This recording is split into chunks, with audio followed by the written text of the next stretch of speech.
the West has its own narrative when it comes to the other, to the non-whites, to the less power. And speaking of that,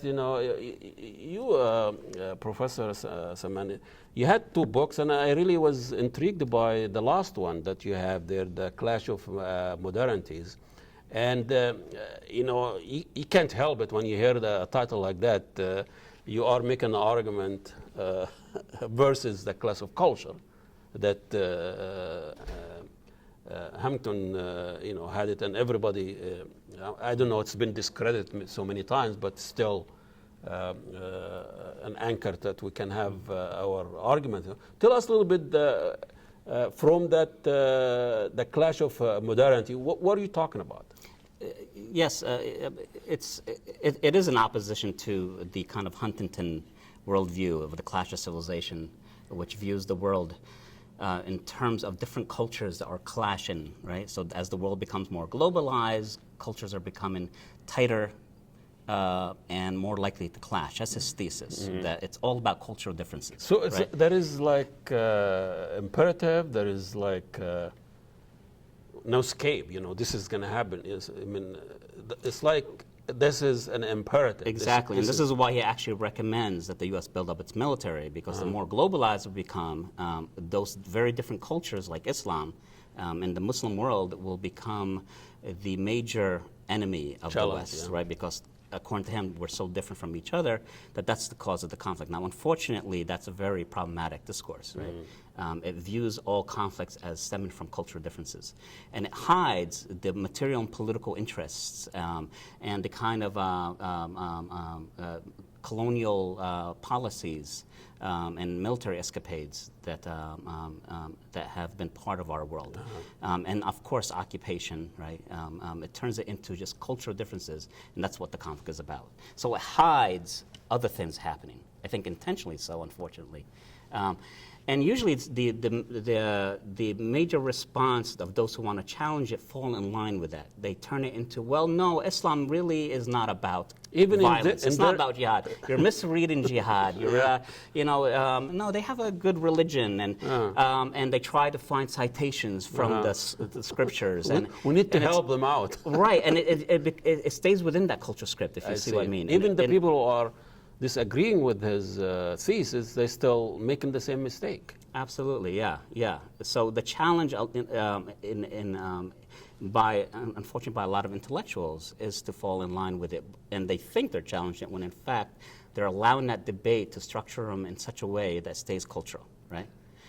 And therefore, we never talk about things like foreign policy, geopolitics, occupation. How come a thesis like that has so many holes in it, be sustained that long and takes the kind of respect of academia and of the debate? And does he ignore history in that? Oh yeah, very much so. Yeah, he ignores history. He turns history into this kind of time memorial construct, which is. He just gives you dates in which conflicts happen. Yeah. Right? There's no context for each of those dates. Right? It's just this happened and this happened in 1153, yes. 1194, 1205. See, therefore I have proof. Cherry right? picking. Yeah, and you don't know anything about the context of those, and you might find something else if you actually look at each of those dates separately and analyze them. You find that, in fact, the conflict could be over a caliph who is trying to suppress a population because of tax issues, right? And it included some Jews or Christians, or it might have included a lot of Muslims, right? But then those are all defined in cultural terms because he hides all that into just dates of conflicts, right? And so really, it's a really bad way of thinking about history. So the premises or the conclusion is already there. Exactly. And then he's becoming very deductive. And then deductive and ahistorical, right? How I still want to see how can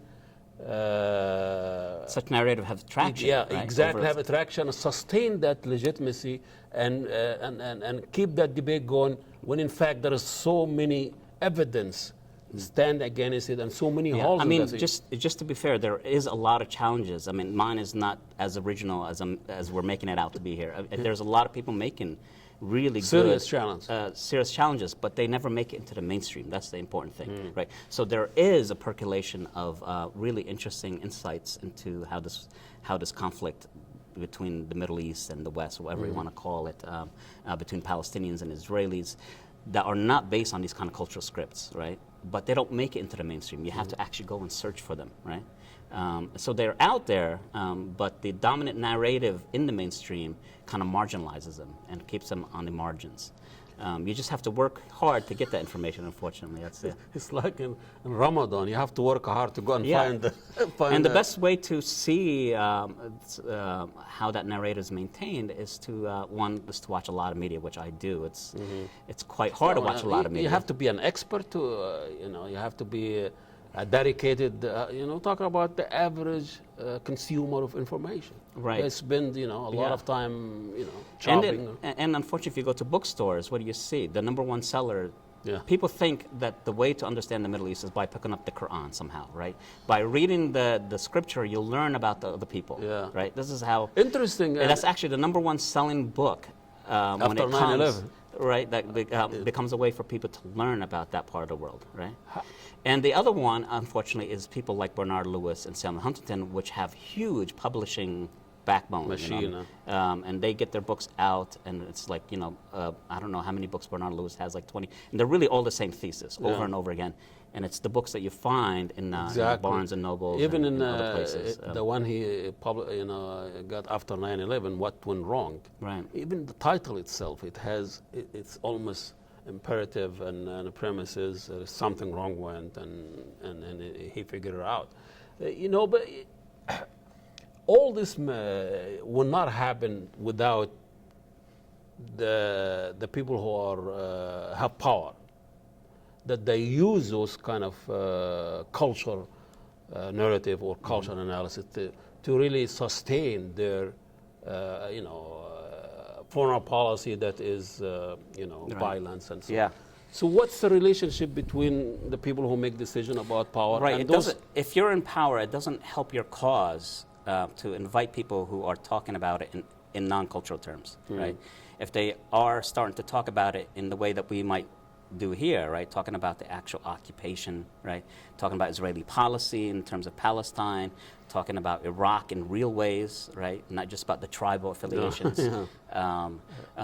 ISIS, the guy coming sweeping. Right. If you have people who talk about it about geopolitics, talk about the political context in which these and the kind of state formations under U.S. occupation happened in Iraq, and the way it actually created separatist kind of politics within the political state, those kinds of things don't help your narrative if you're trying to rationalize and make sense of the world in a way that benefits you, right?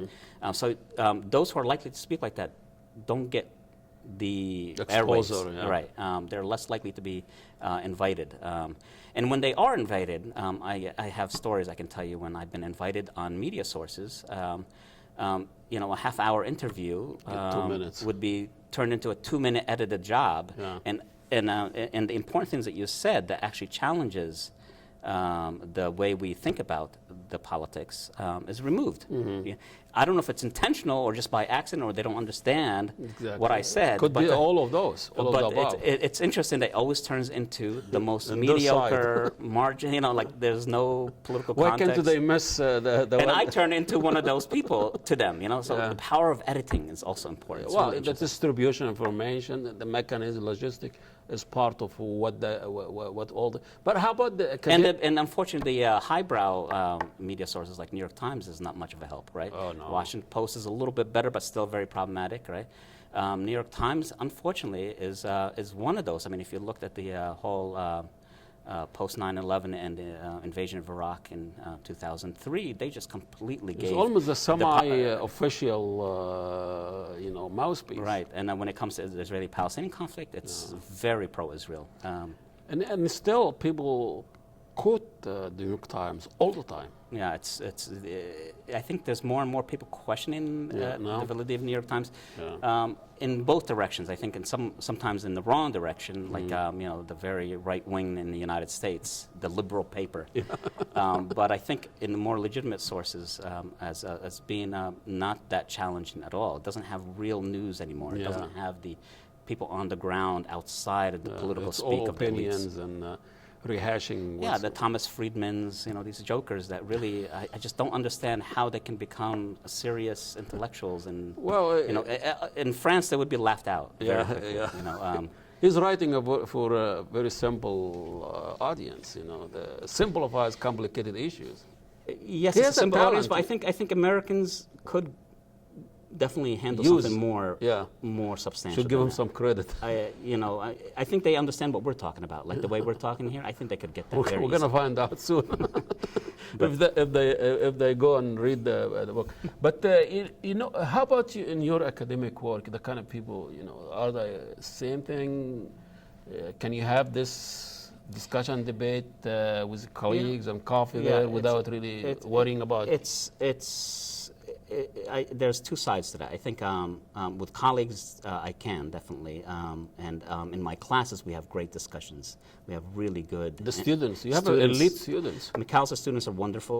They really learn and they get into the material and can think very independently and look at them, and they come out of these classes, I think, with a lot of knowledge but I think on a more larger scale, colleges are very scared to talk about issues like this, the Palestinian-Israeli conflict, and so they're less likely to have speakers like me do public kind of things and put it on their website, for example. I'm not saying Macalester does this, but in general, they don't want anybody to get upset, so they cut the funding, all those kinds of things, right? So colleges tend to be actually very conservative, even though they say they love debates, and in classrooms we do it. That's one thing I want to make sure. I see. In classes, we do it. They give you the freedom as a professor. Yeah, it can sometimes, of course, like the Joseph Mas'ad in Columbia University, right before his tenure case, had some students who recorded and ended up to be made up a lot of things. And when the tenure committee, when the tenure committee looked at it, just knew it was all false information.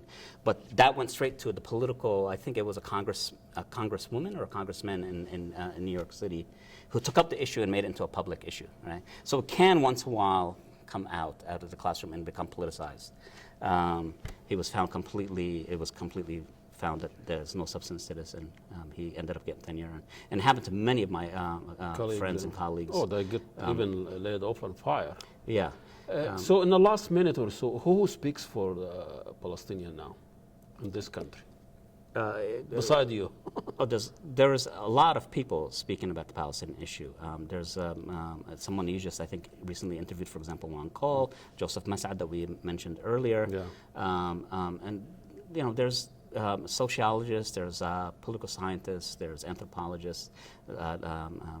Abu Lugad, for example, who wrote a very important book on archaeology and how Israel uses archaeology as a way to kind of narrate its Jewish history, its nationalist history, to delegitimize Palestinian history. And so there's a lot of people out there who are doing these things. They're not out there in terms of the mainstream discourse. And again, it comes down to that, right? Who has the power to get out into the public discourse, right? And so you're more likely to get the Sam Harris's, the Bernard Lewis's, the Fuad Rajami, right? Characters like that, right? Characters like that fit the narrative of the power, right? Fit the narrative that those who want Israel to look good or the U.S. to look good in Iraq. Do you see any change in the last 10, 15, 20 years? Oh, definitely. I think more and more people are out there. And I think actually in some ways Facebook has been helpful. Interesting. Right? Social media. Those who have been marginalized have been able to kind of find the niche there. Right, and there are networks that develop out of Facebook. And so outside of the mainstream discourse, and a lot of people are getting their news sources from that, right? Yes, and of yes. course, Jon Stewart is always really fun to watch. And, you know, I wouldn't say he's pro-Palestinian, but at least he gets a different narrative out there, right? And makes fun of the Israeli discourse. Well, thanks, Professor Samman. Thank you. Thank you. Thank you, Professor Khaldoun Samman, associate professor of sociology at Macalester.